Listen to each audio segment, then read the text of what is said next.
This is going to be an overview of common complications that you can find after a cardiac catheterization. One of the number one complications that patients can have is groin hematomas. So it's really important that that issue is recognized early on and handled appropriately. So the first thing a patient might start complaining of is groin discomfort. Anytime a patient complains of any issue with the groin, a tenderness, numbness, a pain down the leg, anything that has to do with the site or the extremity that the patient had the intervention from, it needs to be immediately assessed. So you approach the patient, make sure that the site is open. Most of our sheath patients, after the sheath is removed, there's a tegaderm so you can see around where the site is. So the most important thing is assess the site. If there's an expanding hematoma underneath the skin, you may see some swelling and puffiness around the skin.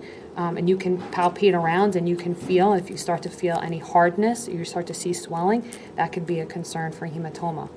What you would want to do is you want to see where the access site was, because where you would want to hold pressure if there was concern for bleeding would be 2 to 3 centimeters proximal to where the incision site or the catheter placement site was.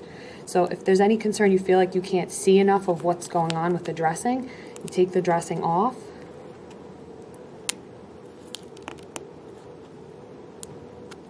And just for education purposes, I'll just say that instead of taking the whole thing down, if the pinpoint is underneath here, 2 to 3 centimeters, I would want to hold pressure here on the artery. And how you want to hold pressure is your hand underneath needs to be flat, and then the hand on top you can use for additional support. Really shying away from using any pressure like this or using sandbags on the patient's groin. The most important takeaways for this is to not hold pressure at or exactly the site that the sheath was removed at. You want to go 2 to 3 centimeters proximal, and you want your hands underneath to be flat, and you can have your additional hand on top for extra support. That's the first thing that you need to recognize. The most important thing is if there's a concern for bleeding, that needs to be recognized and that needs to be escalated appropriately. And the most important way to stop any bleeding is to hold pressure. So if there's concern, you hold pressure and you can call for a provider until that there's a provider or any other person that's escalated to that can come to assess the groin. But pressure, and early recognition.